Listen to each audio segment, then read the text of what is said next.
Tudo bem? Bom dia a todos e todas. Sejam bem-vindos ao grupo de estudos Cegueira e Solidariedade. Hoje nós faremos a discussão, então, de um texto do Ailton Krenak. Eu vou tentar compartilhar aqui minha tela com vocês. Muito bem, o nome do texto, na verdade, é o nome de um livro, né, do Ailton, chamou Amanhã Não Está à Venda. É um compilado aí de 3 entrevistas, e o Ailton é sempre vinculado aos ensinamentos de forma oral, né? E ele mesmo disse que ele passou a escrever aquilo que ele já falava de forma oral para as pessoas, os ensinamentos, os encontros que faziam, né? Então, vamos lá. Então, o Ailton Krenak, ele pertence à tribo Krenak de Minas Gerais, é um ambientalista, escritor, líder indígena, reconhecido nacional e internacionalmente. Aos 17 anos de idade, ele mudou-se com sua família para o estado do Paraná, onde se alfabetizou e se tornou produtor gráfico e jornalista. Na década de 80, ele passou a dedicar-se exclusivamente ao movimento indígena. Em 1985, fundou a organização não governamental Núcleo de Cultura Indígena, através de emenda popular. Garantiu sua participação na Assembleia Nacional, que elaborou a Constituição Brasileira de 1988. E foi num discurso na tribuna que ele pintou o rosto com a tradicional tinta preta do genipapo para protestar contra o retrocesso na luta pelos direitos dos índios brasileiros. Ainda em 88, ele participou da fundação da União dos Povos Indígenas de alcance nacional. Em 89, participou da Aliança dos Povos da Floresta, cujo objetivo era o estabelecimento de reservas naturais na Amazônia, onde fosse possível a subsistência econômica através da extração do látex, da seringueira e de outros produtos naturais. Desde 98, a UPI realiza na região da Serra do Cipó, em Minas Gerais, o Festival de Dança e Cultura, que integra várias tribos indígenas brasileiras que resistiram aos massacres, começaram aí com a colonização e se estendem até hoje. Em 2016, o Krenak recebeu da Universidade Federal de Juiz de Fora o título de professor doutor honoris causa, em reconhecimento às muitas lutas políticas que abraçou. Ele é professor de Cultura e História dos Povos Indígenas e Artes e Ofícios dos Saberes na Universidade Federal de Juiz de Fora. Assessor especial do governo de Minas Gerais para assuntos indígenas entre 2003 e 2010. Participou de coletâneas como Tempo e História, A Outra Margem do Ocidente. O Ayrton é autor desses 3 livros, né, que possivelmente são aí os mais vistos, os mais lidos. O Amanhã Não Está à Venda, A Vida Não é Útil e Ideias para Adiar o Fim do Mundo. Neste ano, ele recebeu o Prêmio Juca Pato, que é um prêmio literário brasileiro, concedido anualmente pela União Brasileira de Escritores. E esse prêmio já é entregue desde 1962, somente por um ano que ele não foi entregue. E dentre os nomes que já receberam este prêmio estão Caio Prado Júnior, em 66, o Sérgio Buarque de Holanda, em 79, Carlos Drummond de Andrade, 82, Cora, Cora Coralina, em 83, o Fernando Henrique Cardoso, em 84, o Taviani, 2000, Antônio Cândido, 2007, Bresser Pereira, 2015, dentre tantos outros, né? E neste ano o Ailton Krenak, então ele foi eleito, venceu o prêmio como intelectual do ano. Aqui iniciamos então a discussão que estava lá nas páginas do texto que eu enviei. Ele, se não estou enganado, são 18 páginas, mas como as letras são grandes, né, acaba sendo um texto curto relativamente, né? E o Ayrton começa falando ali, o Ailton, desculpe, não é o nosso Ayrton. O Ayrton vai falar depois. O Ailton do texto, ele começa dizendo que quando se relata o isolamento, na verdade está dizendo que os índios já vivem encurralados e refugiados no próprio território. Isso já faz parte do cotidiano dos índios. Então esse confinamento involuntário, ele chama, acaba sendo ainda mais forte, né, para o seu povo. O luto que a tribo vivia pelo Rio Doce, agora ele foi ampliado pela pandemia. Antes, os povos indígenas conviviam com essa ameaça de extinção, e essa ameaça de extinção agora se expande às demais pessoas.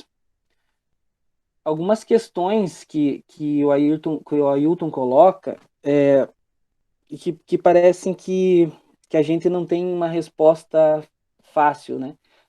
A grosso modo, talvez a gente pudesse responder que não, mas me parece que também tem exemplos de solidariedade em alguns pontos, né? Ele diz o seguinte: a dor das mortes ajudará as pessoas a responder se somos ou não humanidade.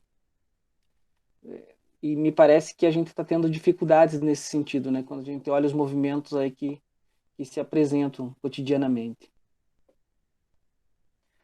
O risco de naturalizar as mortes, assim como se naturaliza a miséria e as desigualdades.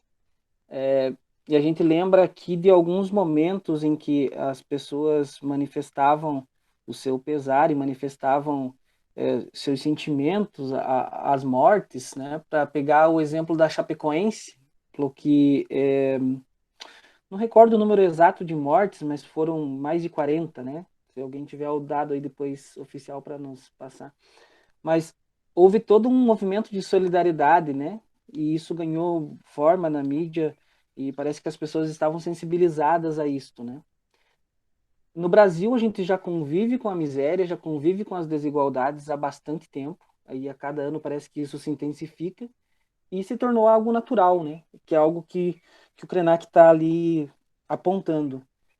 E parece que, ao mesmo tempo, a gente está correndo o risco também de naturalizar as mortes, dizer, não, tudo bem, estão morrendo pessoas ainda, tem aí uma segunda onda do vírus já atingindo alguns países, retornando, né?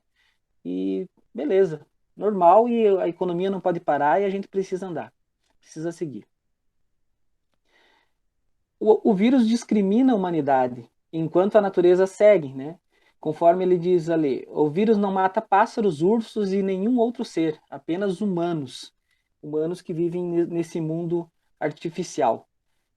Alguns apontamentos, né? Que alguns deles até o professor Sandro já comentou aqui em outros momentos. Nós não somos o sal da terra. Nós precisamos abandonar o antropocentrismo. Há muita vida e nós não fazemos falta na biodiversidade. Nós matamos muito mais, nós somos muito piores do que a Covid-19. Existe uma humanidade seleta e uma subhumanidade, né, que ele coloca ali como os caiçaras, os índios, os quilombolas, os aborígenes. Acredito que daria para a gente até acrescentar, né? Nós poderíamos acrescentar alguns outros grupos, né, hoje nisto que o Krenak chama de subhumanidade. Vide aqui as questões de violência contra homossexuais, contra mulheres, a questão dos negros, né? Nós ainda somos um país extremamente racista, extremamente problemático nas suas relações com o que é diferente, né? E isso ainda se configura e se reproduz cotidianamente aqui. Então, se defende algo que historicamente a gente já viu, a forma como terminou, né? Nós temos aí as atrocidades da Segunda Guerra Mundial ainda recentes para nós aqui, e parece que a gente não aprendeu nada com isso, não aprendemos nada com a história. Ou não conhecemos direito, talvez, né? Porque como humanidade nós estamos falhando nesse sentido. Ao mesmo tempo, não a Terra e a humanidade, para Hilton tudo é natureza. Nós somos parte do todo, né? Não existe essa separação. Tem a Terra e a humanidade. Nós somos parte. Lembra aqui também o que os gregos antigos pensavam com relação ao conceito de physis, né? Não há uma separação. Todos nós somos parte disso que nós entendemos por physis. O vírus parece ter se cansado da gente. Parece querer se divorciar da gente como humanidade e assim como nós nos divorciamos da natureza, né? E aí o Krenak diz, olha, a Mãe Terra ela está pedindo para que os filhos façam silêncio, está pedindo para que a gente freie os nossos impulsos, para que a gente freie os nossos consumos exacerbados, para que a gente desacelere. Está dando sinais disso para nós no cotidiano, inclusive. Cuidado e coragem são fundamentais para combater o vírus. No curso de Ciências Sociais, um professor nosso chamado Walter Marcos Knesel Birkner, teve uma ocasião que o Walter disse a seguinte frase: se nós quisermos avançar como sociedade, se nós quisermos construir algo para a humanidade, para os próximos anos, nós precisamos cuidar de nossas crianças. E parecia algo muito óbvio e muito simples naquele momento, né? O Walter falando, precisamos cuidar das crianças, e as pessoas olham e dizem, tá, mas a gente cuida das crianças. E aí vem esse questionamento, né, que a filosofia faz muito bem. Será que nós cuidamos realmente das crianças? Será que nós cuidamos uns dos outros como humanidade? Será que nós cuidamos desse planeta que a gente vive, que nos dá condições, né, de permanecer? Quando se afirma que alguns vão morrer, estamos diante de uma banalização da vida e do poder da palavra, como se as pessoas fossem descartáveis, né? Aqui é uma crítica do Krenak à fala do presidente Bolsonaro, né, quando ele afirma que alguns vão morrer e que isso era normal, natural, e o Krenak está dizendo, olha, isso estamos banalizando a vida. As pessoas não são descartáveis. Com relação à economia, né?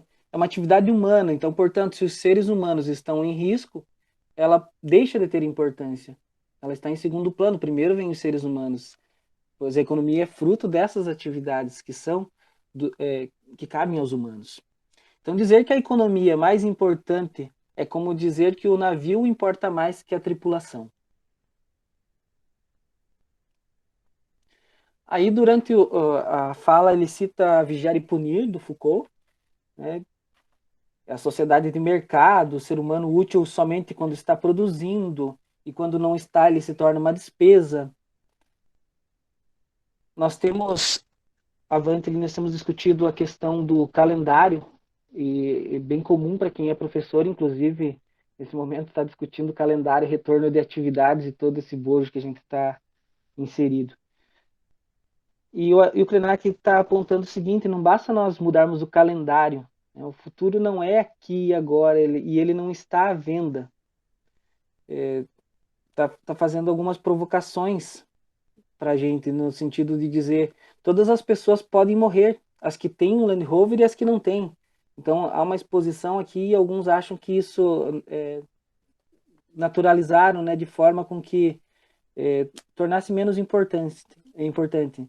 Eu posso mandar essas pessoas trabalharem, mas ao mesmo tempo eu posso ficar protegido, né? Se eu sou um empresário de sucesso, eu tenho algumas garantias aqui que estão para além da vida dessas pessoas. Também ele cita o artigo do Domenico de Masi, onde o Domenico de Masi está falando ali da peste, do Albert Camus.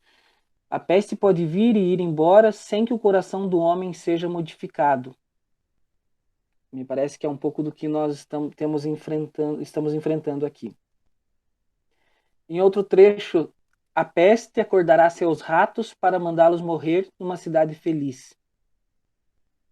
Se a gente voltar para aquela normalidade, é porque nós não aprendemos nada com a morte de milhares de pessoas.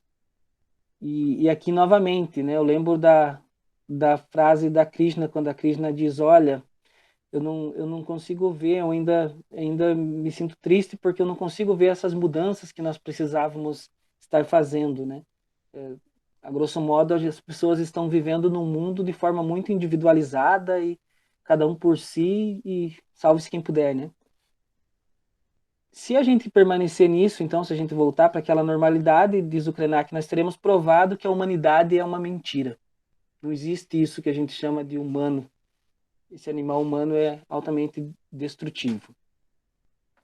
Aqui um trecho de uma entrevista do Fred Giacomo, de 1º de outubro de 2020, onde ele está falando ali sobre o prêmio que o Krenak recebeu e também apontando algumas questões que eu considerei importantes para apresentar. Diz o seguinte, parece óbvio apontar algumas coisas, falar sobre o cuidado com a terra, com as pessoas e tudo mais. Mas para esse modelo que nós estamos vivendo agora, ele diz, é mais fácil acreditar que nós podemos viajar pelo espaço, colonizar Marte, do que crer na possibilidade de consumirmos menos para evitar a extinção da humanidade. Novamente, aquilo que nós comentamos em alguns momentos, né? Por que é tão difícil? Nós sabemos, nós temos não é a falta de informação, né? Nós sabemos algumas coisas, nós sabemos como frear, nós sabemos uma série de coisas.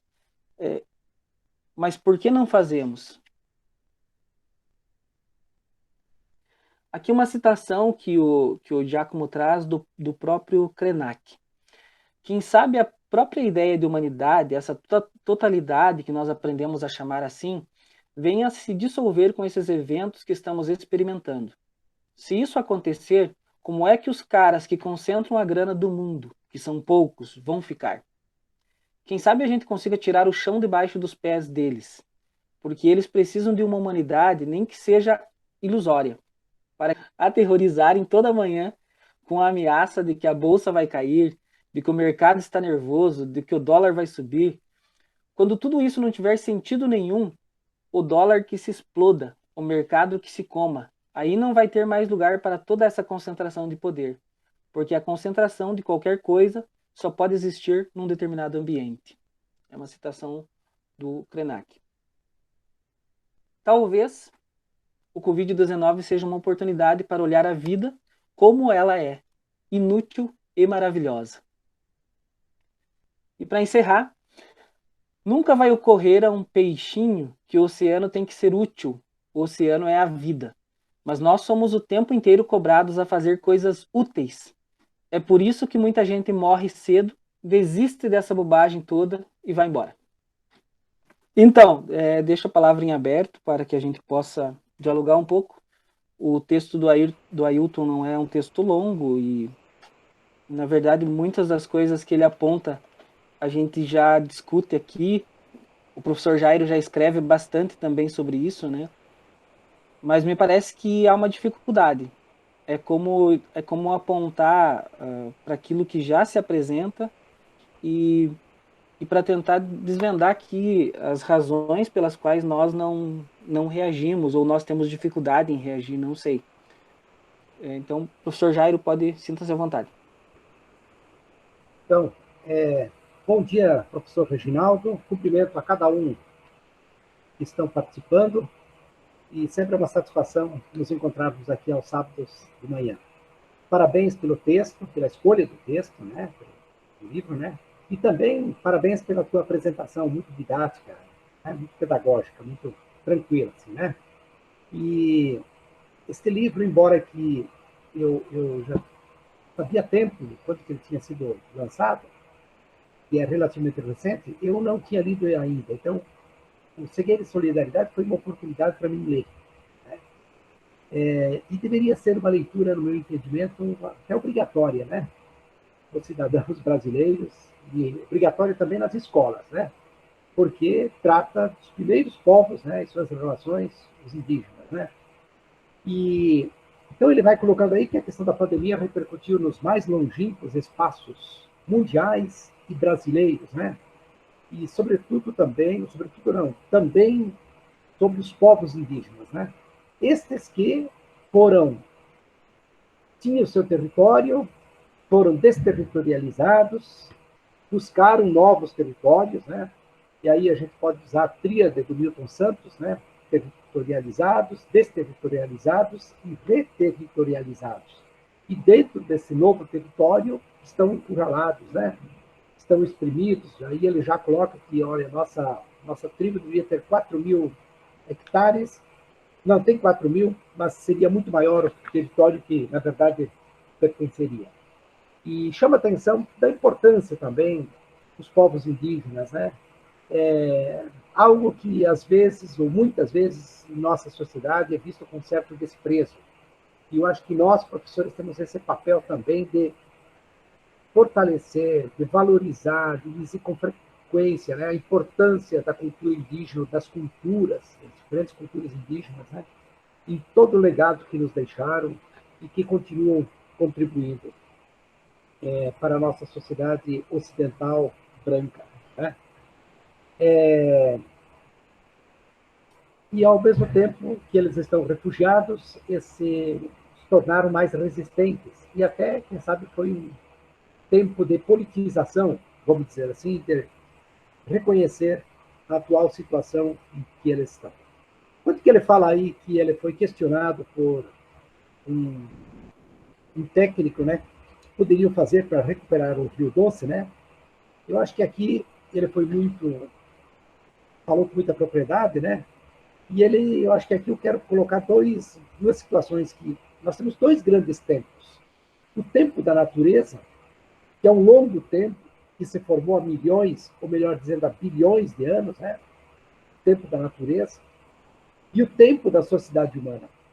Nós estamos num outro tempo, que é um tempo extremamente curto, e nós queremos as coisas sempre para ontem, né? Ou para amanhã, de uma forma muito imediatista. E a natureza tem o seu tempo, e que nós não levamos em consideração, nós não consideramos esse tempo. E, em nome do denominado antropocentrismo, né? Que é também milenar, que é um conceito antigo, bíblico, inclusive, né? Pautado dentro daquela lógica daquele conceito do crescer e multiplicai-vos e dominai a terra, né? Em nome disso, se justificou,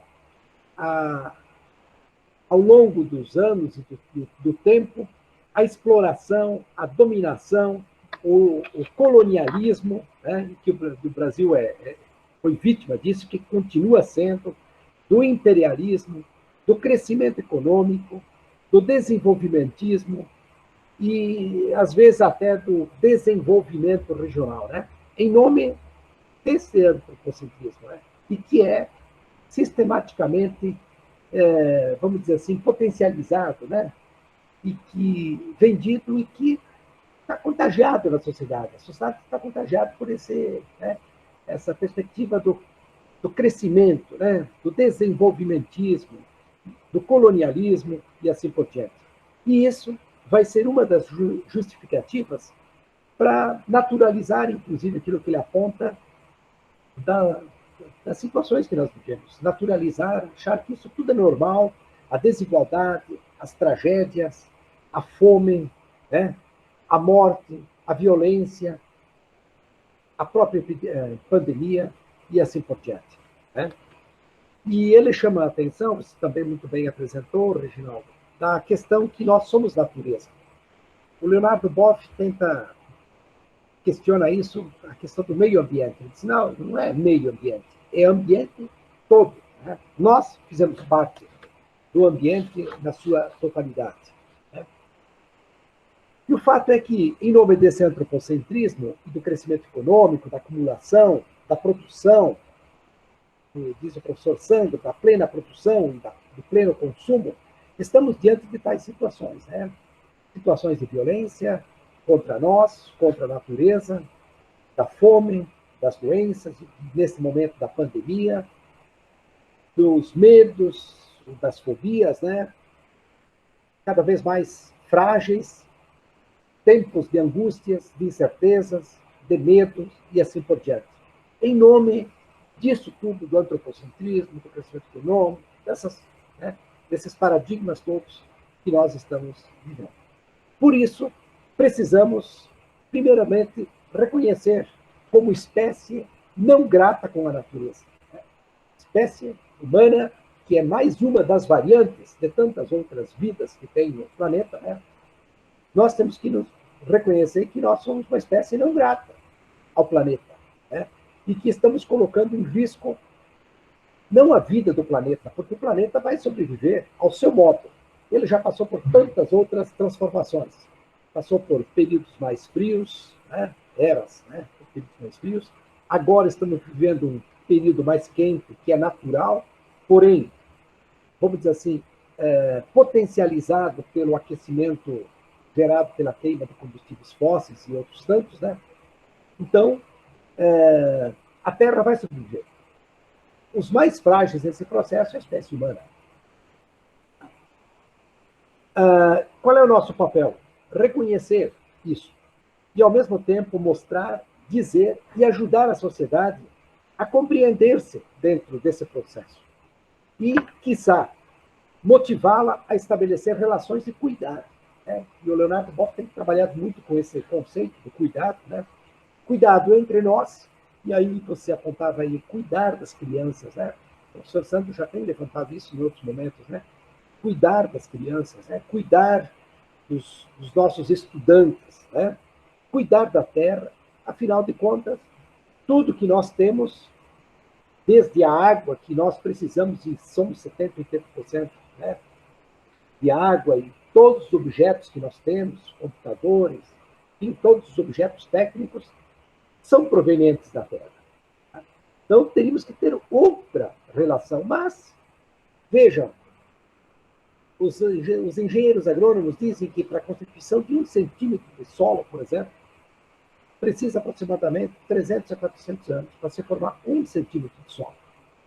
E a nossa relação que nós temos com o solo, nós perdemos muita terra. Por exemplo, o Brasil tem crime de lesa pátria contra si mesmo, né, de perda de solos. Tem países que têm 5, 6 centímetros, como, por exemplo, a Eslovênia, de solo. E eles precisam cuidar muito bem daquilo que eles têm, porque é da terra que vem a produção, que vem de tudo, praticamente. E que nós aqui e temos, inclusive, uma das práticas violentas, né, que é e é histórica no Brasil, do fogo. Né? E o fogo, por onde passa, queima tudo, queima inclusive o solo. E que agora, nesses últimos tempos e meses, o Brasil vem sendo incendiado. Então, é uma violência contra o solo, contra a biodiversidade, a sua totalidade. Né? Então, temos relações muito brutais.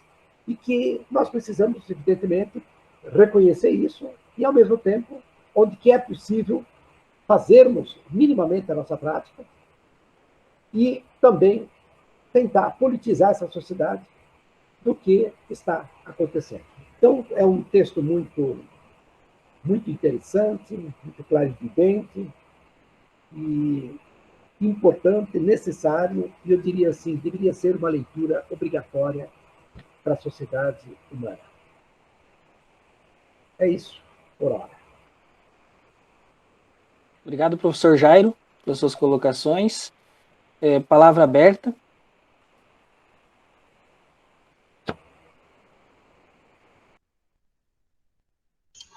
Bom, acho que posso continuar aí com algumas singelas palavrinhas. Pode ser, professor? Isso, consegue ouvir o áudio aí, beleza? Então tá bom. Tranquilo. Isso, selecionei aqui duas passagens que me chamaram a atenção do texto. A primeira é que ele escreve que o que estamos vivendo pode ser uma obra de uma mãe amorosa que decidiu fazer o filho calar a boca pelo menos por um instante, não porque não goste dele, mas por querer lhe ensinar alguma coisa. Filho, silêncio. A Terra está falando isso para a humanidade. E ela é tão maravilhosa que não dá uma ordem, ela simplesmente está pedindo silêncio. Esse também é o significado do recolhimento. Então, esse trecho que eu selecionei aqui me fez pensar a respeito, que, por outro lado, né, com a quarentena, a nossa sociedade ela criou uma ideia quase que inquestionável de confinamento, castigo, um acorrentar-se, né, um momento de reclusão, privação de liberdade. E voltar ao estado anterior seria libertar-se. Embora uma sociedade já sem o Covid antes já perpetuava diversas maneiras de escravidão, né? E aí eu queria terminar essa reflexão com um pequeno outro trechinho do texto que diz o seguinte: tomara que não voltemos à normalidade, né? Pois se voltarmos, é porque não valeu nada a morte de milhares de pessoas no mundo inteiro. Depois disso tudo, as pessoas não vão querer disputar de novo o seu oxigênio com dezenas de colegas num espaço pequeno de trabalho. As mudanças já estão em gestação. Então, selecionei esses dois trechinhos para a gente contribuir aí na reflexão desse excelente texto. Obrigado, viu? Jean, Obrigado. permita-me aqui, Reginaldo, parabéns pela tua apresentação. Você tocou assim, essas passagens aí, particularmente, mexeram comigo. Pensei. Muito obrigado, tá? Por socializar. Bom dia. Então, eu vou também fazer uma pequena contribuição, parabenizando primeiramente o Reginaldo. Gostei muito do texto. Muito boa essa leitura.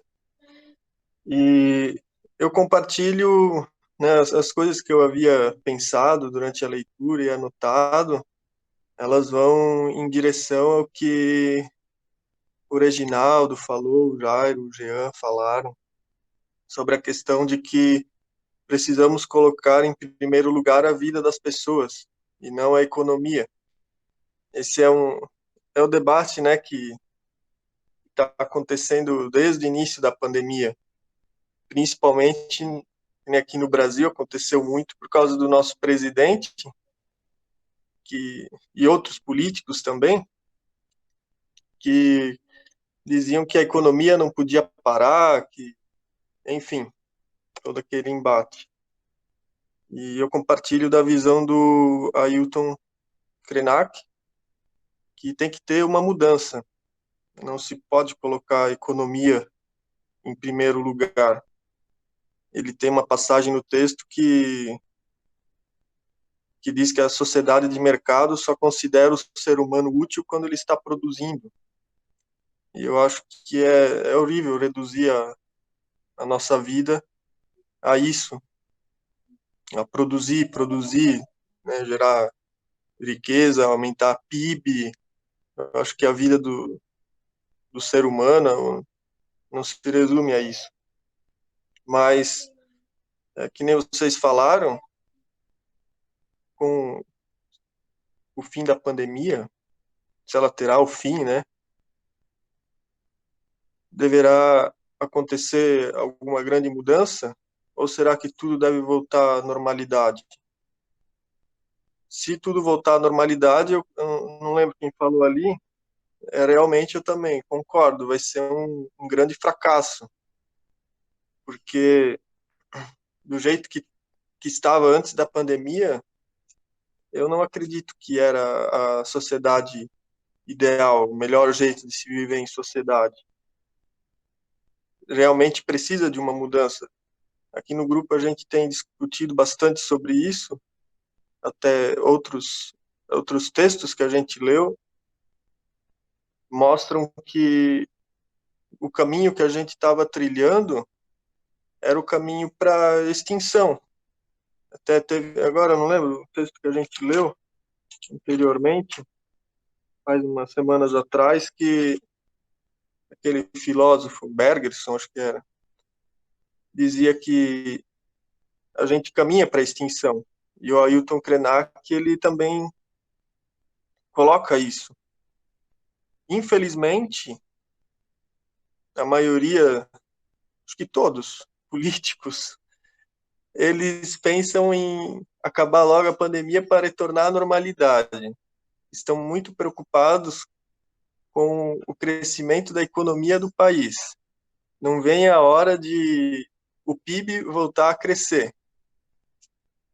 Enquanto isso, a desigualdade social continua e aquele sistema que também foi falado aqui pelos colegas, muito bem apontado, que promove aquele sistema que promove a desigualdade social, se perpetua. E o Ailton Krenak, ele diz que precisa ter uma mudança. E eu vejo que pode acontecer. A gente tem lido textos de muitas pessoas que pensam assim, e compartilham dessa ideia. E uma hora isso pode ser colocado em prática. Eu vejo que sim. Seria isso. Obrigado. Obrigado, Alan. Um posicionamento otimista do Alan. Tem alguns exemplos de solidariedade aí, né, Alan, que a gente tem que se agarrar neles, mesmo que não sejam muitos, para que nós possamos construir algo melhor, né, para nós, para os nossos filhos, para os nossos netos e para as próximas gerações aí. Palavra aberta, então. Oi, Regi. Oi, Prof. Jairo, tudo bem? Bom dia a todos. Acho que é um pouquinho mais do mesmo, assim, mas vou tentar fazer um recortezinho daquilo que me chamou a atenção na leitura.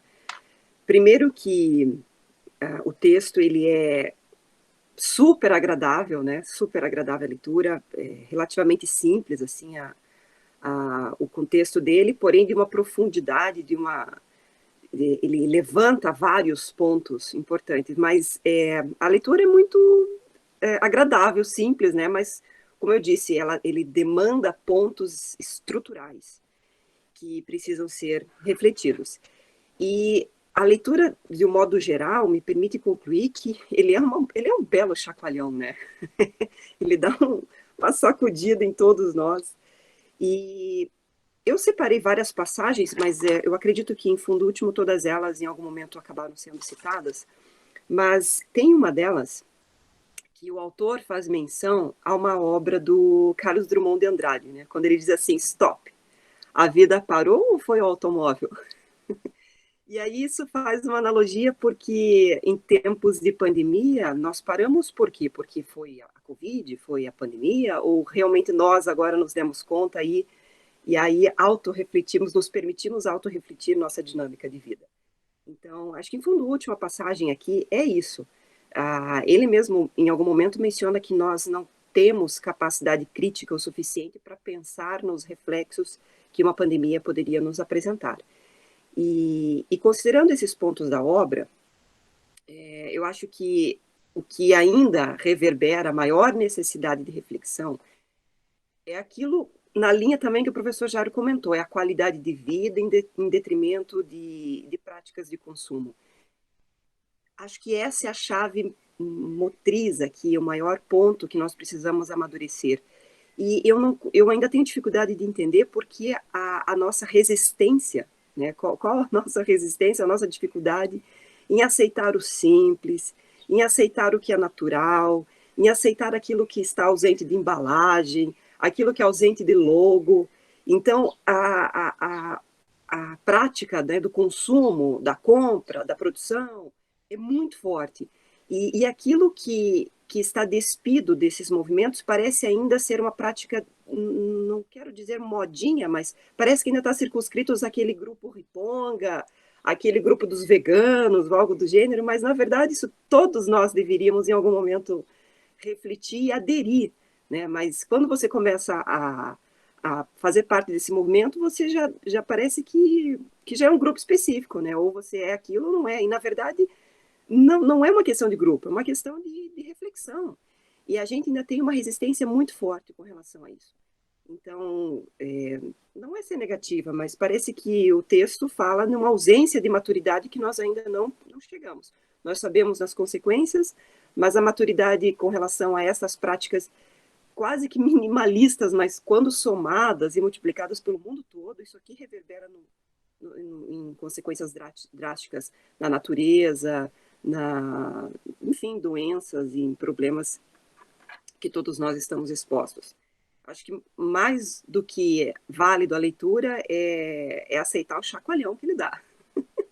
Mas é apenas essas ligeiras observações. E, Regi, mais uma vez, repetir, né, o que os outros disseram, mas importante destacar.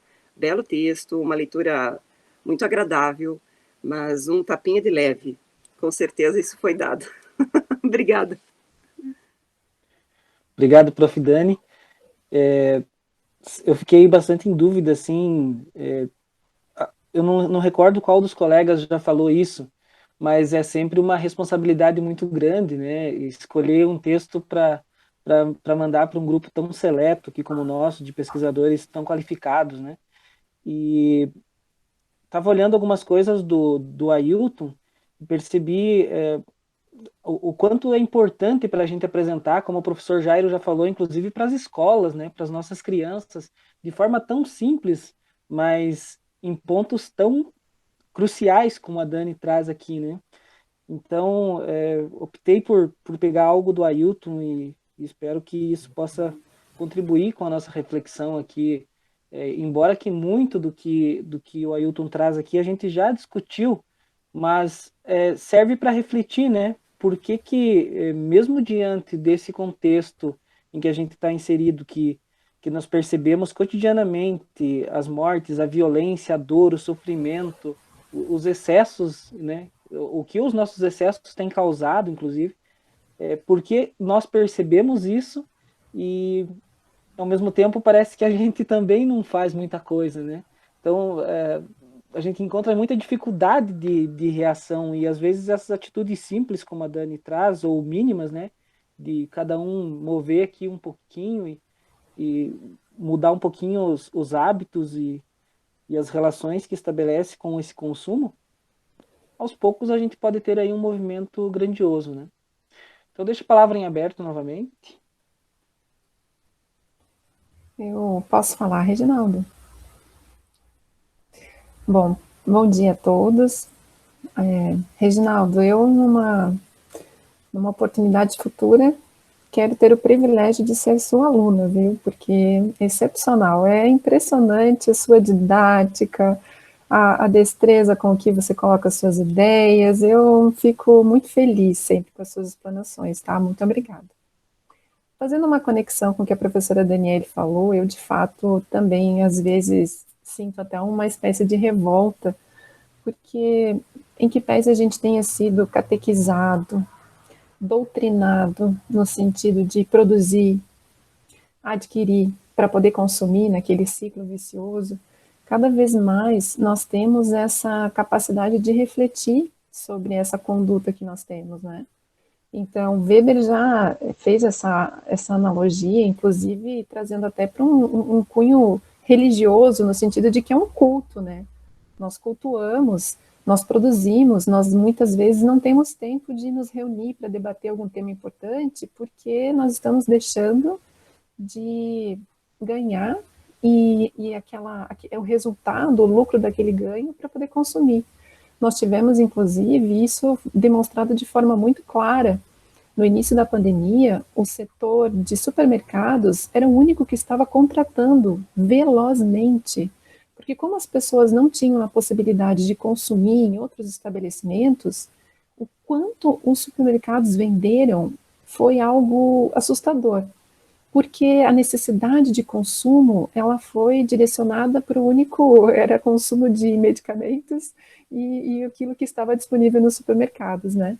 Então, porque a gente de fato ainda mantém essa forma de vida autodestrutiva. O Reginaldo até comentou na explanação dele, eu sei que muitas vezes eu sou redundante, mas eu não consigo encontrar um caminho, uma luz ao fim do túnel, se nós não olharmos efetivamente para o modo de vida em que estamos vivendo. Temos que repensar em todas as condutas, como o Alan comentou, como o Jean também trouxe, a conduta presidencial, no sentido de ignorar a possibilidade de inúmeros idosos virem a falecer com a pandemia, ela é absolutamente consciente, né? Ela tem um fundo, inclusive, econômico, né? Porque a Previdência já está numa situação calamitosa e talvez, de alguma forma, isso seria, ou está sendo, um alívio para os cofres públicos. Então, novamente, toda aquela conduta, aquela forma de administração da vida humana que nos fere, que nos violenta. E, voltando à reflexão que foi trazida, o que a Mãe Terra está nos ensinando com essa pandemia? Vocês vejam o quanto de pessoas estão adoecendo mentalmente por conta do isolamento, do distanciamento. Eu sou franca em comentar com vocês que semana passada eu tive um compromisso familiar, foi aniversário do meu esposo, eu não pude participar. Eu fiquei angustiada essa semana, eu senti muitas saudades de vocês, do debate, de poder externalizar as minhas angústias. Quando eu vi os comentários do Cegueira e Solidariedade, esse grupo tão multidisciplinar, tão intelectualizado, eu fiquei sofrendo. Eu falei, poxa vida, eu devia estar cozinhando com fone de ouvido, gente, porque vocês fazem muita falta na vida da gente e quiseram todos os seres conseguissem ter essa possibilidade de discussão, de debate sobre a vida humana. Porque o que a Mãe Terra nos ensina com esse distanciamento, com esse isolamento? O autor, ele relata, né, especificamente, ele traz uma questão mais pontual relacionada à comunidade indígena, aos caiçaras. Mas como o Reginaldo falou, e os miseráveis? E aqueles que estão vivendo naquelas comunidades que, né, anteriormente denominadas favelas? E os refugiados? Os quilombolas? Os doentes mentais? Os presidiários que estão nesses presídios jogados à própria sorte? as mulheres que estão sendo violentadas pelos próprios familiares nas suas residências. Então, essa segregação, essas pessoas que estão encurraladas, que são discriminadas, esses grupos que nós mesmos não preferencialmente optamos por não avaliar, por não questionar as possibilidades de vida dessas populações, nós estamos vendo hoje que talvez, vejam que a própria pena, uma das penas é pena de reclusão, né? Um dos tratamentos mais agressivos para um presidiário é ficar 3 dias na solitária, sem ver a luz solar, sem... Então, o próprio Foucault, em Vigiar e Punir, ele relata essa desigualdade, muitas vezes, que existe no sistema, no sentido de quando uma pessoa comete algum delito, a equiparação, ela deve ser equivalente, e não desproporcional. Né? Nos primórdios, os próprios relatos do livro dele, de pessoas sendo dilaceradas em praças públicas e perder o sangue até a vida não mais existir, é dilacerador, mas em outras proporções nós estamos vendo, assistindo hoje, né, dentro das nossas residências, essas mesmas situações. Então, a própria Adriana Moro, que esteve aqui, nos comentou que os índices nos demonstram que nunca aconteceram tantas ocorrências de pessoas com dificuldades psicossomáticas, psicológicas, como agora, né, os profissionais de psicologia, de psiquiatria estão identificando. Então, se nós, que temos uma internet, somos intelectualizados, temos todas as possibilidades de nos mantermos sãos, estamos adoecendo, quem dirá essas pessoas que já nasceram segregadas, discriminadas e encurraladas, para as quais nós nunca nos atemos efetivamente. Então, a minha pergunta, mais ou menos, que ficaria com esse esplêndido texto seria: o que nós precisamos ainda fazer para mudar a nossa forma de vida e ampliarmos o nosso campo de visão, deixarmos de sermos cegos e nos tornarmos, de fato, mais solidários? Porque eu falo muito, né, sobre a felicidade. Felicidade é bem-estar. Eu não acredito que uma pessoa que vive encurralada, com medo do seu próprio semelhante, tenha bem-estar cotidiano, se sinta bem, se sinta acolhido pelo próprio ser humano, por essa humanidade que o próprio autor nos faz repensar. Obrigada, pessoal, é isso. Obrigado, Krishna. Krishna pontual aqui em suas colocações e, inclusive, tem essa característica de deixar a gente sempre muito feliz com a sua fala, né?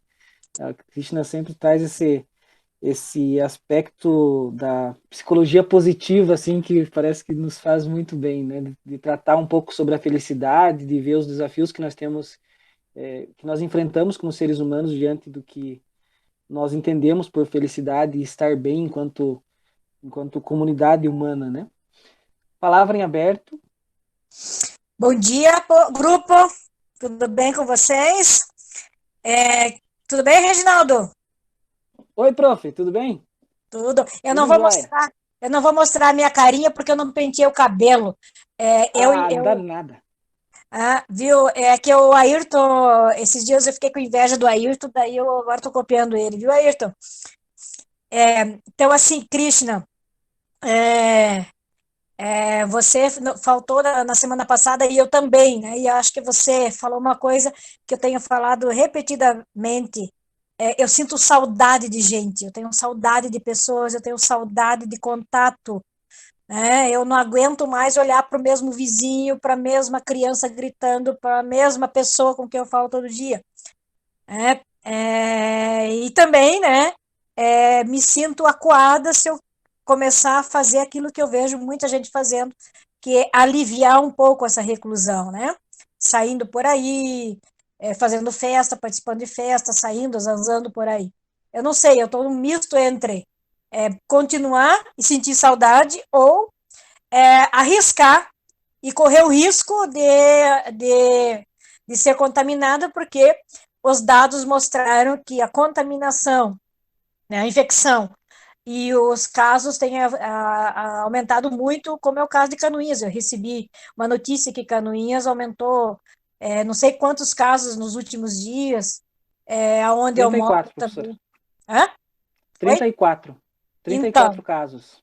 Então, e aí, assim, tem várias questões aqui. Eu juro que eu não li o texto agora, mas eu já conheci esse texto de muito tempo atrás, e ele foi isso que a Dani falou, a Dani Borghezan falou. Ele é uma sacudida entre tantas coisas que a gente está olhando aí.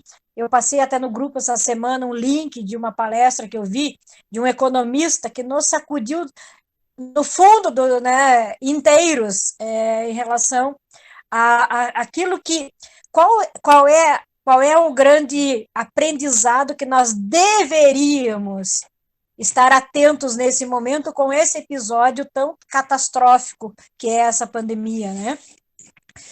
Agora as pessoas conhecidas, as pessoas mais chegadas a mim, estão sendo afetadas.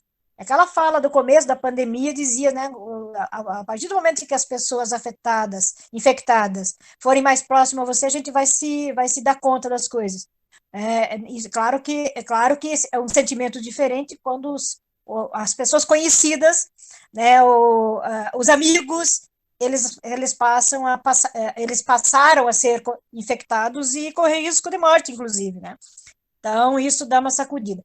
Porém, assim, ó, a sacudida está sendo exigida de nós, o povo, o chão de fábrica, o pé no chão, o trabalhador, né? Então, parece assim, que na relação de poder que nós vivemos, a sacudida que deveria ser conduzida enquanto humanidade, enquanto sociedade, ela não está acontecendo, porque quem detém o poder não está, ele está muito pelo contrário, está criando todos os impasses para que parece que a gente tome consciência que o mundo tem que mudar, que a natureza tem que ser vista, né, eu tenho que primeiro me enxergar como parte da natureza, que isso a maioria de nós não faz, né, a grande maioria, se você fizer aquela pergunta básica da educação ambiental, né, professor Jairo, que a gente faz, assim, o que é a natureza, as pessoas vão citar os elementos, mas não se inclui.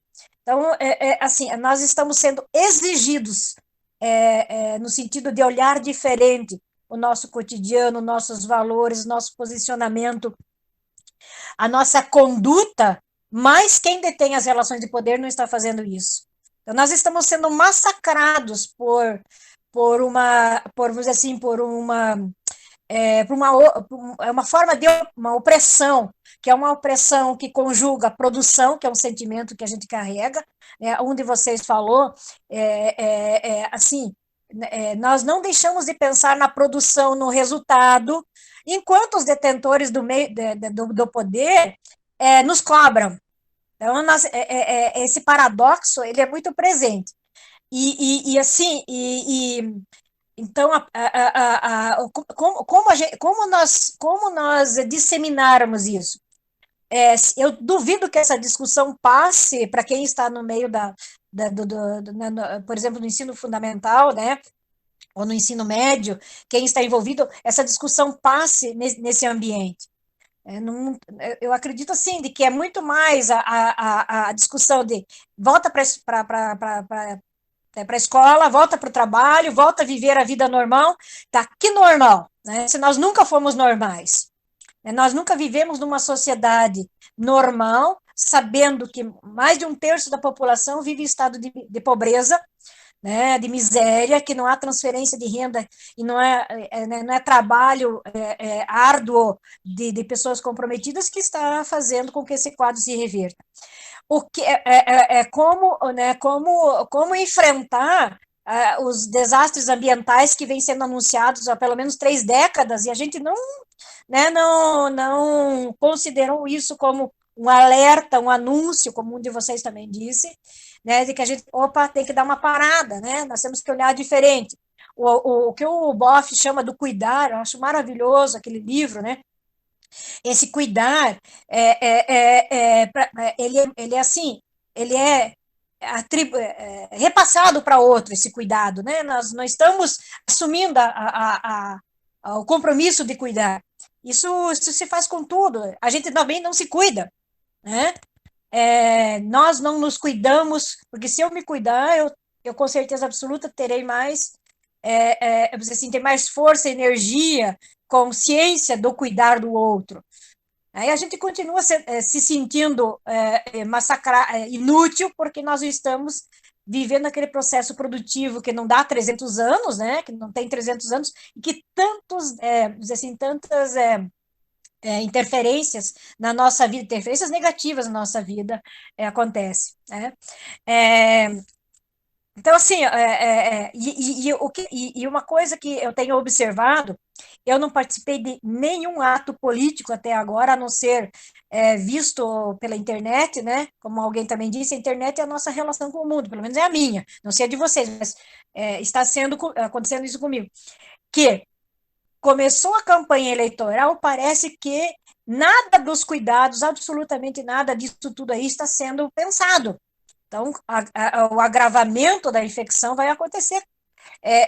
Então, se isso está acontecendo, o nível de consciência que nós deveríamos estar tendo com relação, não a evitar até a infecção, mas com relação ao qual é a lição, qual é o ensinamento que esse processo que é global está nos trazendo, não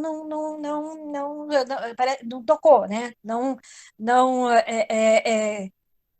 sensibilizou o pensar. E aí é o seguinte, que políticos nós teremos em 2021, né, se eles estão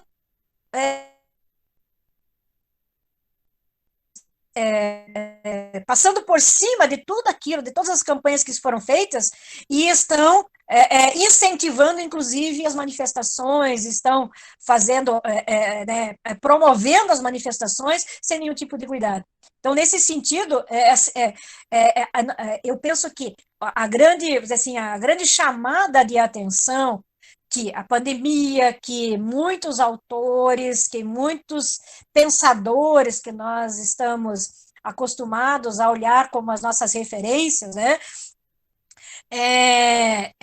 não conseguiram romper a barreira das convenções que foram impregnadas nos seres humanos.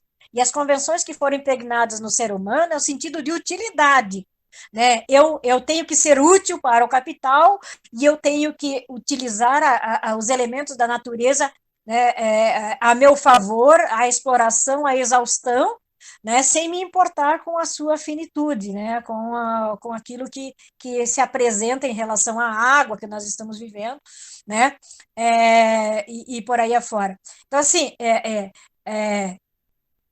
o sentimento o sentimento que eu sinto, né? Isso é bom, né? Não, eu sei que está sendo gravado, mas não considerem isso. O sentimento que eu tenho que está faltando, né? Não está faltando tragédia. Tragédia nós temos assim né, um cardápio bem recheado de pessoas, elas vão começando a capturar um repensar, né? E você veja bem como que as coisas são tão impregnadas, os valores, os costumes, e aquilo que nós vivemos com tanto afã até agora, né? Com tanta obediência ao sistema que nos colocou. Eu estava assistindo uma palestra ontem sobre produção orgânica, e aí a pessoa disse assim, agora nós deixamos de consumir açúcar. E eu parei e pensei, eu toquei com um pedaço de chocolate e um doce aqui do meu lado, né? Assim, falei, poxa vida, ficar sem açúcar, como isso? Né? Então, assim, são pequenos detalhes que eles deveriam estar fazendo, estimulando o nosso repensar diante de tudo, dessa monstruosidade de tragédia que nós temos à nossa frente. Se nós estamos há 7 meses e ainda continuam morrendo cerca de 600, 700, 800 pessoas dias, nada do que foi feito até agora surtiu impacto em nós repensarmos, né, nós começarmos a pensar num modo de vida diferente. Não sei se é um novo modo de vida, mas um modo de vida diferente, aquilo que nós fomos conduzidos a viver até agora, claro, né, de uma maneira criminal, né, uma maneira criminosa, o jeito que nós somos sendo conduzidos até esse momento. Tem muitas alternativas, tem muita coisa boa, tem. Também, numa das palestras que eu vi essa semana, uma pessoa assim de uma singeleza, não me recordo o nome, disse: o Brasil tem tanta coisa linda, maravilhosa, tem tantas alternativas para nós sermos uma sociedade que pudesse ter passado por essa tragédia humana com menos perdas, né? Mas não é o querer de quem detém o poder, né? E a gente não conseguiu ainda nem dizer assim, contestar o poder, pensar que ele existe e contestar o poder, sabe? Então, eu acho que o desafio, não sei se a pandemia vai, né, vai acabar tão logo, né? Nós já estamos aqui em meados de outubro, e com esses dados que estão aumentando aqui onde eu moro, em uma semana morreram 8 pessoas, né?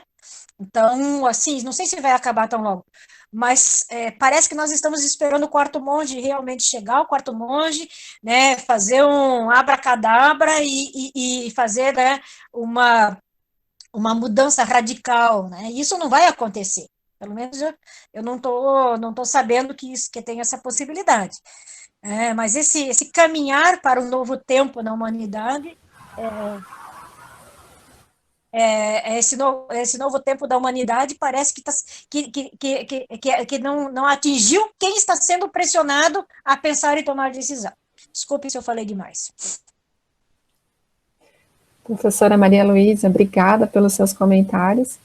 Eu acho que é prudente a professora continuar se cuidando, porque, diferentemente do que comentou o autor no texto, a gente, não sei, né? Eu, pelo menos, não tenho Land Rover, e os nossos índices e a vida financiarizada diz que, ainda assim, quem tem Land Rover tem cuidados melhores nos hospitais do que quem não tem. Então, as nossas possibilidades ainda de vida, de manutenção da vida, são inferiores a outras. Mas é só uma brincadeira. Obrigado, Krishna. Obrigado, prof. Maria Luísa. A professora apresentou algumas questões com relação ao cuidado, né? A terceirização desse cuidado, principalmente agora, mais explícito no momento de pandemia. Quando a professora fala sobre a questão do ser útil na sociedade, eu quero falar de um momento que já comentei, inclusive, algumas vezes, quando nós fomos para o curso de Ciências Sociais em Mafra, um curso que recebeu, inclusive, bolsa aí do Fundes, né? Muitas pessoas, como eu, tiveram a oportunidade de estar cursando. Nós tivemos uma das primeiras disciplinas chamava-se Introdução às Ciências Sociais, e ela era ministrada pelo professor Sandro Bazanella. Um dos primeiros textos que o professor Bazanella levou para a gente chamava-se O Valor da Inutilidade. Então, desde lá do chão, da construção das ciências sociais na formação, a gente já teve essa oportunidade de estar refletindo e pensando sobre essas questões que acabam sendo impostas aí pela sociedade, do ser útil ou não, né? E também um questionamento que me parece que permanece para nós aqui, que a professora apresenta em relação ao que de fato nós estamos aprendendo com a pandemia, né? Me parece que essa é uma questão que nós ainda precisaremos caminhar bastante aqui para poder entender e responder em algum momento. Não sei se chegaremos a uma resposta também. Palavra em aberto. Eu, então, queria fazer umas colocações, assim, bem breves, na verdade. O que eu fui pesquisar e, pelo que eu vi, o livro, né, desse texto, eu acho que ele foi publicado em abril desse ano, né, e pelo que eu entendi, esse texto também é lá do começo da pandemia, ali, ele fala de cerca de um mês, né, que a gente já estava em confinamento, alguma coisa nesse sentido.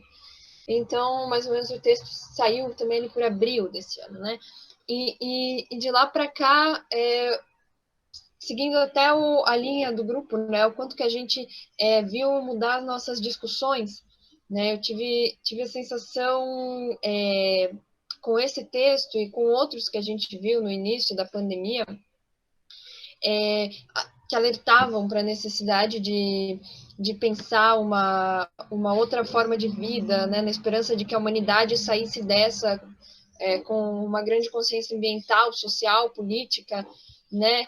E, sinceramente, eu não sei se a gente realmente conseguiu, né, trazer para a realidade um certo otimismo que a gente estava vendo nos textos do início da pandemia, né? Hoje a gente está falando de reabertura de tudo, como se reabrir significasse a volta a um velho normal, quando na verdade abrindo ou não, voltando ou não, voltando ou não às aulas, a gente continua convivendo com o vírus, né? E mais do que isso, eu tenho impressão aqui a nível de Brasil, né, de que a consciência social que já vinha sendo marcada por uma certa polarização de discursos, polarização não acho que é a palavra certa, né? Mas é um certo embate de discursos o tempo todo, em todos os setores.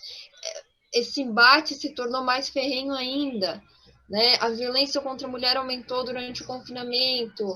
A gente vê uma violência verbal, né, em certos discursos nas redes sociais, seja por meio de autoridades ou de pessoas do nosso círculo social, né? A gente vê por trás de tudo isso não uma irracionalidade, mas uma racionalidade perversa, né? Uma brutalidade que acaba ficando implícita, né, em uma série de discursos. Então, parece que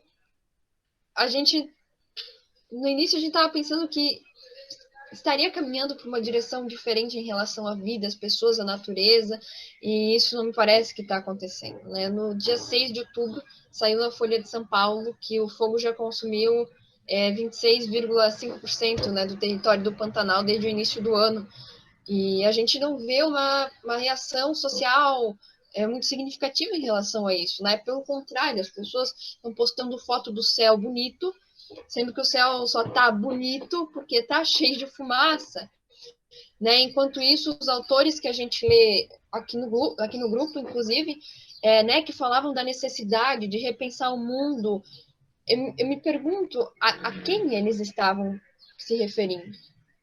Quem que deveria passar a pensar o mundo de outro modo? Para quem que eles escreviam?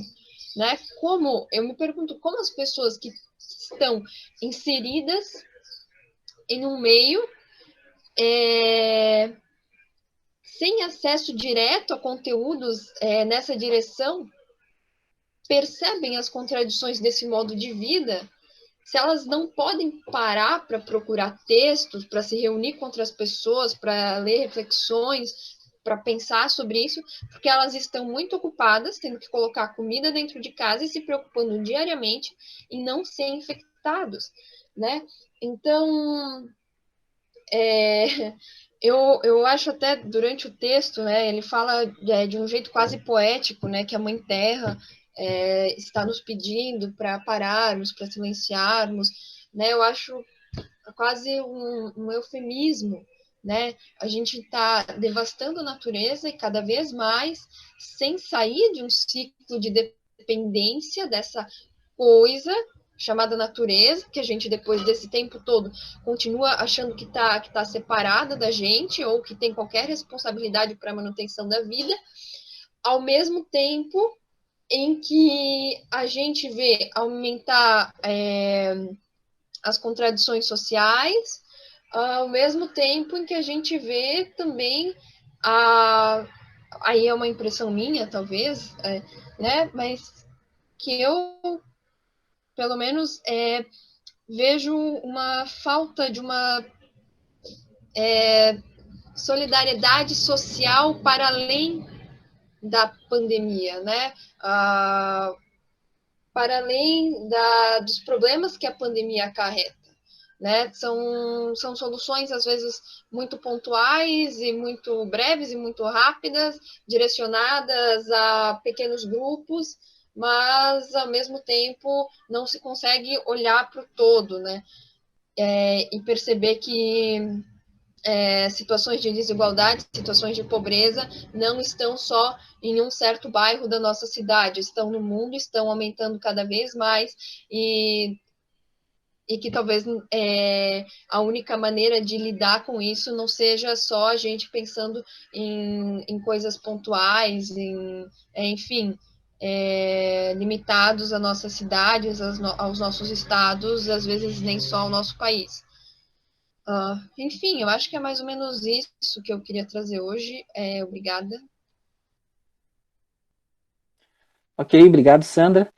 Nós temos o Ayrton, né, que não se manifestou, e também o professor Sandro também presente, então sintam-se à vontade.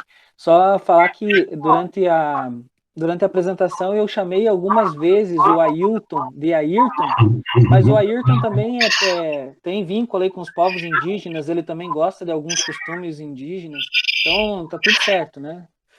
Ok. Pode falar, Ayrton. Obrigado, Regi, pela apresentação. Foi muito bem sua apresentação ali, muito, muito bacana, né? Eu não conhecia o Ailton, até vou utilizar ele para as minhas aulas, né? Os trabalhos deles. E ontem acabei vendo um vídeo sobre ele também, muito, muito bacana. Gostei muito do jeito dele falar, né? Ele fala do mito do tempo, e foi uma coisa que me chamou a atenção no texto a ideia de vender o amanhã, né? A prepotência, a arrogância do homem, e também que causa uma angústia nas pessoas na espera do amanhã, não é na espera, na busca pelo amanhã, né? Porque ele diz assim que o ser humano ele está tá tão preocupado com o amanhã que ele esquece de viver o hoje, né? Nesse vídeo que eu assisti, ele fala assim, temos que viver o presente para garantir, né, que estaremos ali no amanhã. Então não adianta a gente tentar puxar o tempo, e é isso que acontece. Eu até semana eu dando umas aulas para os alunos via Google Meet, né? Eu falando sobre essa situação quando nós éramos mais bem crianças, né? Eu ia falar mais criança, eu não sou mais criança, né? 40 anos é criança, então tá bom. Quando nós éramos mais criança, né? Para chegar o Natal, para chegar a Páscoa, demorava uma eternidade para chegar as férias, para chegar aí na casa de alguém. E hoje, com essa nossa arrogância de tentar controlar o amanhã e já tá com o amanhã vendido, a gente já faz tantos planos para o nosso amanhã que ele passa despercebido, né?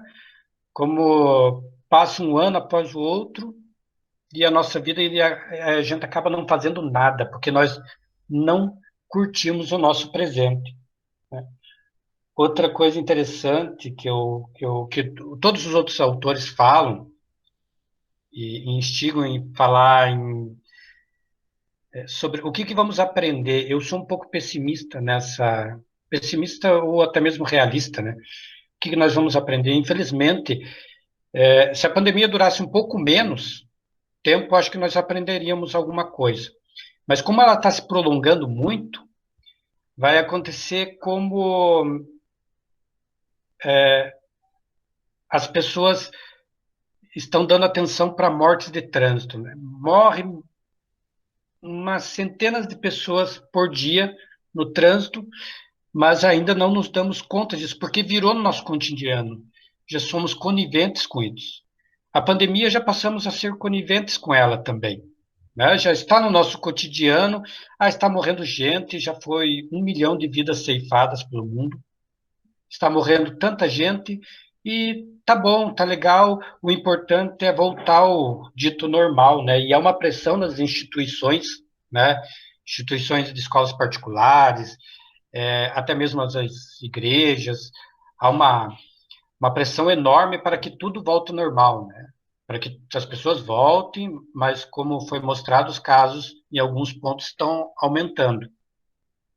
E se realmente fizesse o trabalho de casa, eu penso que já poderia estarmos livre dessa pandemia, mas ninguém quer fazer, ninguém quer se privar das suas necessidades, né? Como ali o Ailton colocou, para resolver o problema do Rio, vocês teriam que tomar algumas medidas drásticas, mas ninguém quer tomar medidas drásticas por coisa nenhuma, né? Infelizmente. Então, essa normalidade, a pandemia já está normal na vida das pessoas, né? As pessoas morrerem por vítimas do Covid já se tornou normal por perdurar tanto tempo, como acidente de trânsito, como assassinatos, né? Todos esse tipo de coisa. Tá tão normal, é como aquela pessoa que vai na igreja, né? Se fala tanto de solidariedade, se fala tanto de amor ao próximo, cuidar da vida, mas quando sai da igreja não vê o mendigo que está ao lado, né? Vira a cara, ignora. E agora nós estamos assim com a pandemia. Está se falando, né? Tem alguns momentos de impacto, mas quando nós abrimos a janela ou saímos porta fora, deixa para lá, né? Não precisa mais disso. Eu estava emocionado quando eu vi ali aquelas pessoas no caixão ou coisa parecida, aquelas covas abertas. Agora passou, né? Agora vamos viver a nossa vida, que é mais importante, porque está morrendo gente e nós não podemos fazer nada por isso, né? Está morrendo gente acidente de trânsito, eu não posso fazer nada. Está morrendo gente, tem gente passando necessidades, mas eu não posso fazer nada. Então, eu acho que a nossa normalidade, fazendo uma analogia com acidentes e assassinatos, já estamos na nossa normalidade, né? Pessoas estão morrendo de Covid, vão continuar morrendo, mas eu preciso cuidar da minha vida. É isso. Obrigado, senhor Ayrton Krenak Gaziork, pelas suas palavras. Então, passo a palavra ao professor Sandro. Bom dia a todos e a todas. Desculpe o atraso aí, compromissos com aulas, fizeram com que a gente chegasse atrasado ao encontro. Quero parabenizar o Reginaldo pela escolha do texto e pela apresentação do texto.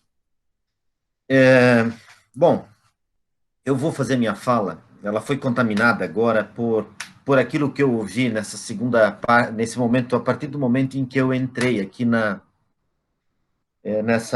nosso encontro, né? Mas o primeiro argumento vem na seguinte direção. Acho que é importante a gente ter presente que o que a pandemia coloca em jogo são duas coisas. De forma alguma, eu acho que a pandemia tenha colocado em jogo algum tipo de esperança na modificação dos parâmetros sobre os quais se organizam os povos, as sociedades, né? Acho que, e aqui não significa, de forma alguma, retirar a esperança das pessoas, não. Mas é preciso sempre que a gente se pergunte, né, quem é o ser humano, quem é o que é esse ser que está diante de nós aí, e se ele tem capacidade de aprendizagem. Essa não é uma coisa tão simplória, ela atravessa o Ocidente. Se você pegar os textos lá do Platão, a República do Platão, no fundo tem essa pergunta. É uma pedagogia que está lá. Se os seres humanos conseguem aprender alguma coisa. E isso não tem a ver com pessimismo nem com otimismo, tem a ver com o fato de que o humano é indefinível, é essa coisa, né? É esse ser de relação de poder, é um ser motivado pelo desejo, pela vontade, pelo cálculo, tudo isso faz parte dos seres humanos, o que permite que a gente talvez considere o ser humano não no âmbito do fato de ser um ser angelical. Os seres humanos não são anjos, mas também não são demônios, né? São seres contraditórios, paradoxais, né? E alimentar o fato de que uma tragédia como a pandemia pudesse motivar alguma dimensão altruísta do ponto de vista de um modelo de sociedade, me parece que não é isso também que os mais distintos autores, ao longo desses meses todos, tenham se posicionado, né? Evidentemente que, do ponto de vista teórico, é fundamental a provocação, né? É fundamental o compartilhamento de certas visões de mundo que possam contribuir, em algum momento, para algum tipo de posicionamento, né? Se fatos trágicos na história da humanidade provocassem mudanças societárias significativas, então a bomba de Hiroshima e Nagasaki teriam sido um momento fantástico. Os campos de concentração, quando o Ocidente ficou sabendo que se faziam nas fábricas da morte, 6 milhões de pessoas foram incineradas, homens, mulheres e crianças, há 70 anos atrás, Ayrton. Quando você nasceu, agora no auge dos seus 40 anos, e nós acreditamos nisso, nessa faixa etária, evidentemente, os campos de concentração faziam 30 anos que haviam sido... Né? Então, a experiência das fábricas da morte, da Segunda Guerra Mundial, da bomba atômica, de Hiroshima e Nagasaki, são experiências que fazem parte das nossas vidas. E nem por isso os seres humanos mudaram suas posturas. Né? Então, acho que é uma primeira consideração. É preciso considerar o que é o humano, o que é esse animal. Né? Não é um anjo, não é um demônio, mas ele calcula as relações. Segundo, não são efeitos trágicos que promovem mudanças. Podem promover percepções. Né? Terceiro, o que a pandemia coloca em jogo, então? Né? E por que vale a pena nós pensarmos a pandemia? A pandemia coloca em jogo, a meu modo de entendimento, a vida. Coloca em jogo a vida. Né? Na medida em que o vírus consome a vida, na medida em que o vírus promove a morte em escalas, numa certa escala, nós somos obrigados a pensar a vida. Cria um mal-estar. Né? É mais ou menos aquela história de quando a gente vai num funeral. Né? Quando você vai num funeral, você vê duas coisas básicas. Né? Primeiro, as pessoas chorando. Né? Geralmente, as pessoas mais próximas do familiar. Mas talvez não chorem por causa do familiar, mas pelo fato de que todos aqueles que estão ali vivos em torno daquele cadáver compartilham do mesmo destino, em breve, ou dentro de um futuro breve, ou dentro de um certo período de tempo. Então, o choro também ali é um cálculo, né? É um cálculo de autoproteção. Evidentemente, tem uma série de outras variáveis que podem ser colocadas em jogo aqui. Né? Segundo lugar, quando a gente está diante de um funeral, a gente busca uma explicação possível naquele momento, né? Então, você vai ouvir as pessoas com aquelas máximas. Bom, era a hora dele, né? Ele... Bom, então significa dizer que a causa causante incausada, o Criador que tudo criou e do qual nós somos o resultado, trabalha com uma engenharia cronométrica que impõe horários a todos nós. Isso seria uma coisa maluca, né? Não há possibilidade alguma do caos, do indeterminado e da própria liberdade, não haveria possibilidade. Estou dizendo isso porque a pandemia coloca em jogo isso. A pandemia coloca em jogo isso. O mal-estar que a pandemia coloca é o problema da vida. De repente, a gente se dá conta de que a vida não é só a minha vida. E o Ailton aqui, né? Não é só a minha vida que está em jogo. A vida é um todo, é uma totalidade, é uma multiplicidade, é uma potência de diversidade em equilíbrio. Quando há um desequilíbrio aqui, necessariamente formas de vida são aniquiladas no âmbito desse desequilíbrio. Né? Por causa disso que o Ailton diz o seguinte, olha, o problema aqui é o antropocentrismo. Esse animal que, num determinado momento, criou consciência de si e acha que é o centro do mundo. Né? O Ailton, aqui, na sua condição contemporânea, ele nada mais faz do que parafrasear o velho Nietzsche. Né? O Nietzsche tem uma passagem que é poética nesse sentido. Ele diz, olha, num remoto rincão do universo, numa estrela de quinta grandeza, num determinado momento apareceram seres conscientes lá, né, que achavam que fossem o centro do universo. O problema desses seres conscientes, diz o Nietzsche, é que eles não vão sobreviver mais do que 1 minuto, se autodestruirão, e o universo vai continuar. Quer dizer, é essa dimensão antropocêntrica que se vê afrontada, né, nas suas crenças científicas, tecnológicas, produtivas e econômicas, que se vê afrontada por um ser minúsculo, invisível, por um vírus, que é a própria natureza se manifestando, sem dúvida alguma. Né? Então, é a vida que está em jogo aqui. Né? Mas, sobretudo, é a vida como... Então, acho que essa é a primeira coisa que a pandemia nos permite perceber, assim, olha, realmente, a gente está derrubando mata, está queimando, está incendiando, está poluindo, está consumindo mais do que precisava consumir, está ampliando as montanhas de lixos, lixões, a poluição, e isso tudo afeta a vida como um todo, e talvez a gente tenha essa capacidade de aniquilá-la em algum momento de forma definitiva. A segunda coisa que a pandemia coloca em jogo é a banalização da vida. E aqui, nesse caso, da vida humana. Sobrevive quem tem recursos financeiros. Né? Teve governantes que disseram abertamente para o mundo inteiro que as suas populações, a vida da sua população vale mais que a vida de outros povos. Né? É isso. Não há problema em se você tiver que aniquilar uma parte das favelas, são mais de 15 milhões de habitantes nas favelas desse país, né? São eles que o vírus irá consumir. Isso é só uma gripezinha, e daí? Também eu não sou coveiro, diz o nosso capitão, presidente, o Bolsonaro. Desculpem, presidente incendiário. Né? Então, de todo modo, ele acaba expressando esse sentimento, que é um sentimento generalizado. Ele não é um ponto fora da curva. Uma parte da população pensa assim, uma parte da população mundial pensa assim. Né? Há uma banalização da vida. A vida não vale nada. Né? A vida pode ser morta, a vida pode ser destruída. E, portanto, há uma descartabilidade do ser humano. E aqui eu vou concluir a minha fala também. Há uma descartabilidade. Nós vivemos numa sociedade do descartável. Aqui é uma relação, a pandemia nos permite perceber também uma relação entre economia e vida. Né? O modus econômicos que a modernidade constitui é um modo de plena produção e de pleno consumo. É um modo que opera sobre a lógica do crédito e do débito.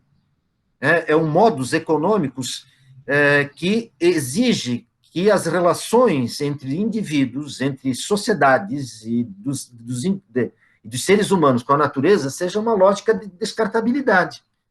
E a descartabilidade é sempre uma lógica de destruição. Né? Você compra um produto, você joga fora a embalagem.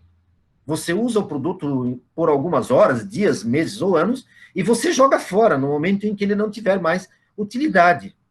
Né? É essa lógica econômica ou econômica que a modernidade impõe sobre nós, nas nossas relações vitais, que faz com que a vida seja algo visto como algo banal, né?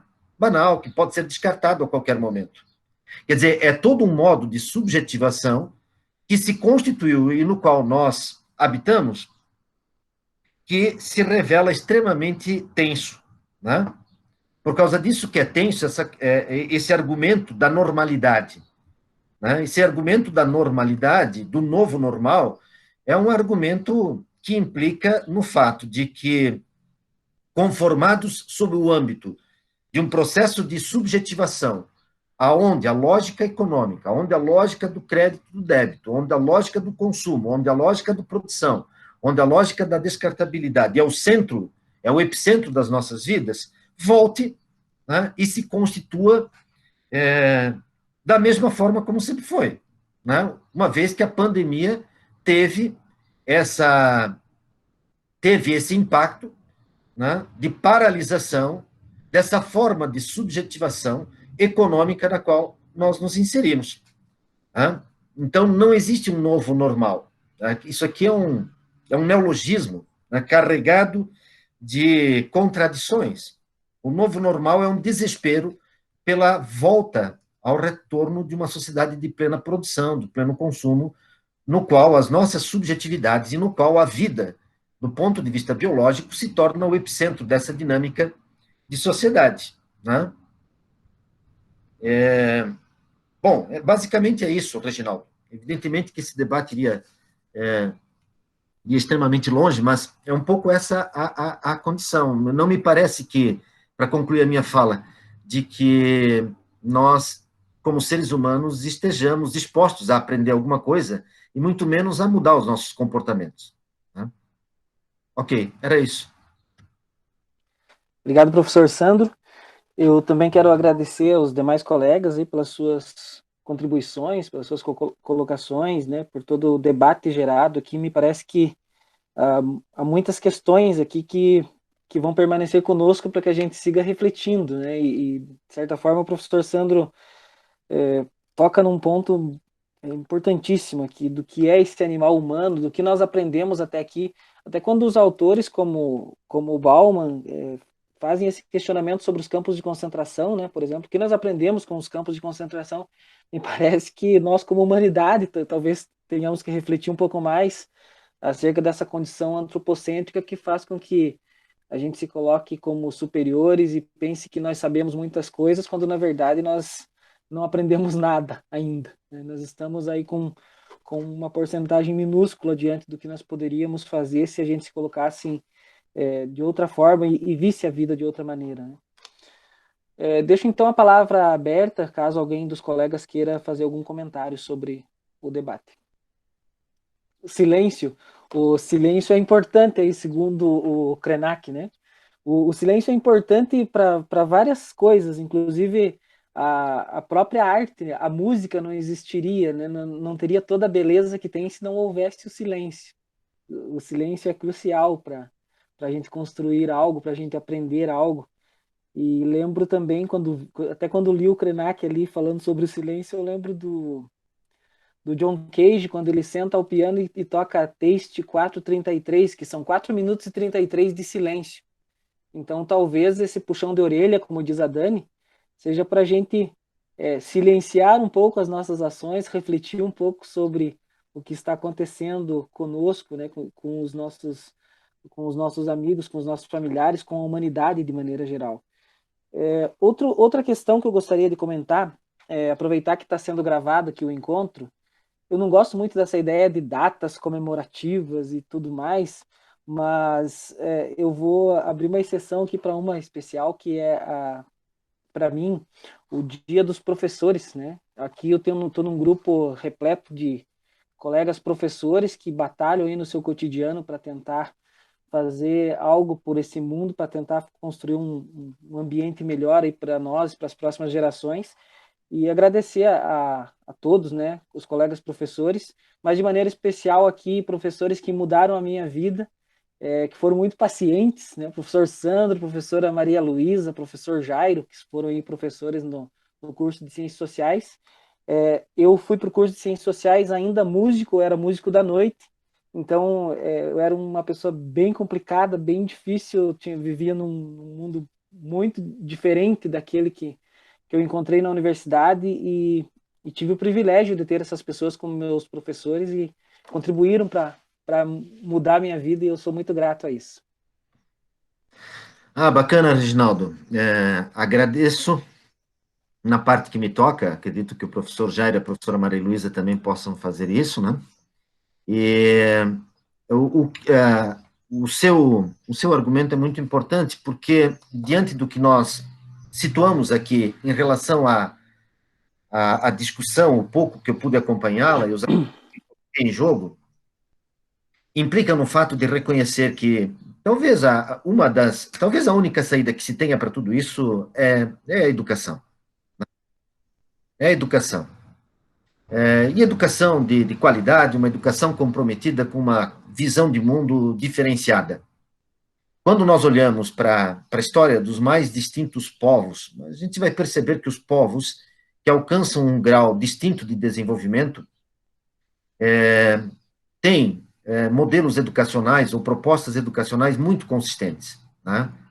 Isso quando nós olhamos desde os antigos gregos, passando pelos romanos, aos dias de hoje, né?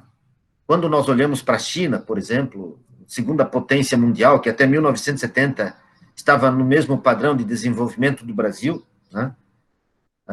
Quando nós olhamos para o debate educacional na China atual, é uma coisa impactante, né? A intensidade com a qual a sociedade chinesa, o Estado chinês, trata a questão educacional, né? E assim sucessivamente. Se nós olharmos para países da Europa, se nós olharmos para o Canadá, para os Estados Unidos, enfim, tem a ver com educação, né? Educação tem essa potencialidade. Evidentemente que também é preciso perguntar, né, qual o modelo de educação para qual sociedade, né? Mas me parece que não há outro caminho a não ser a tentativa de motivar nos seres humanos a potência do pensamento. Obrigado, professor Sandro. Não sei se mais alguém dos colegas deseja fazer algum comentário. Então, nós encerramos aqui mais um encontro do Cegueira e Solidariedade, aproveitando para convidar também o pessoal para o próximo sábado, né? No próximo sábado nós teremos um encontro com alguns convidados. Se o professor Sandro, o professor Jairo ou alguém dos colegas queira ampliar aqui o convite, né? Eu acho que o professor Jairo pode fazer uma explanação do próximo sábado, né? Tá bom, Sandro. Cumprimento o professor Sandro, que chegou depois. Então, sábado, dia 17, nós teremos a apresentação de um livro que foi gerado lá no programa de mestrado por conta de uma pós-doutoranda, Daniele de Ouro Mamed, e que nós realizamos um seminário sobre natureza e desenvolvimento, não é, professor Sandro? E, daquele evento, resultou num livro que é exatamente, obrigado, Sandro, vários artigos escritos por professores, pela própria Daniele, e convidados, inclusive temos aí a participação da Cristiane também, né? Certo? Nesse livro. Então, esse livro vai ser apresentado, vamos ter a presença da professora Daniele de Ouro Mamed, que hoje é professora da Universidade Federal de Mato Grosso, vamos ter o professor Gilbert Bruce, que é um canadense, certo? Vamos ter o professor Lindomar Wessler Bonetti, da PUC Paraná, um sociólogo. Vamos ter quem mais, Sandro? Este que vos fala. Tá? O Jairo Marquesan. O professor Sandro também vai estar participando, né, mediando aí. Acho que é isso, né, Sandro? E, portanto, vamos ter um endereço a partir de segunda-feira, terça, né? Para a gente disparar aí e para todos os interessados, além do nosso grupo, evidentemente. Tá?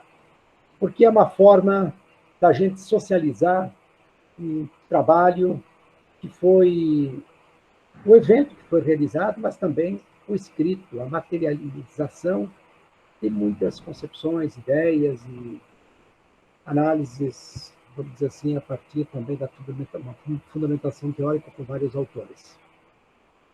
Eu acho que é isso, brevemente, né, professor Sandro?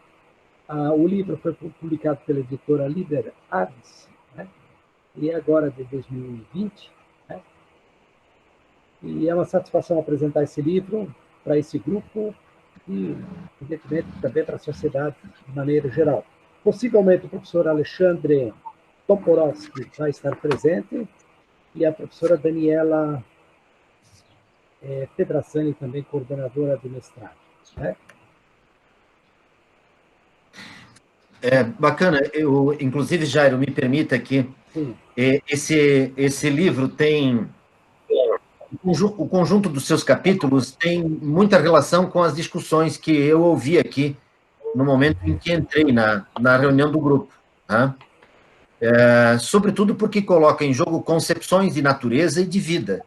Então, são vários artigos aqui, vários capítulos aqui. Eu me lembro muito bem do capítulo do professor Bruce, Gilbert, né, desse canadense, que estará, inclusive, presente, quando ele argumentava na época, e se transformou aqui no capítulo, a luta entre a razão humana, né, e a natureza. É um texto extremamente interessante, provocador do debate, que cairia muito bem no conjunto dos argumentos que o Ailton Krenak coloca em jogo aqui por meio do nosso amigo Reginaldo. Né? E também já aproveito, então, antes de encerrar aqui, anunciar que depois, no sábado, no dia 24 de outubro, nós teremos já na sequência uma outra live, e será uma live internacional. Né? Nós teremos também a presença do professor Brian, da Unulikungu, de Moçambique, que é um doutor em educação e que estará conversando conosco, aqui com o Cegueira e Solidariedade, perspectiva da educação a partir da pandemia no contexto moçambicano. Né? Isso para o dia 24 de outubro.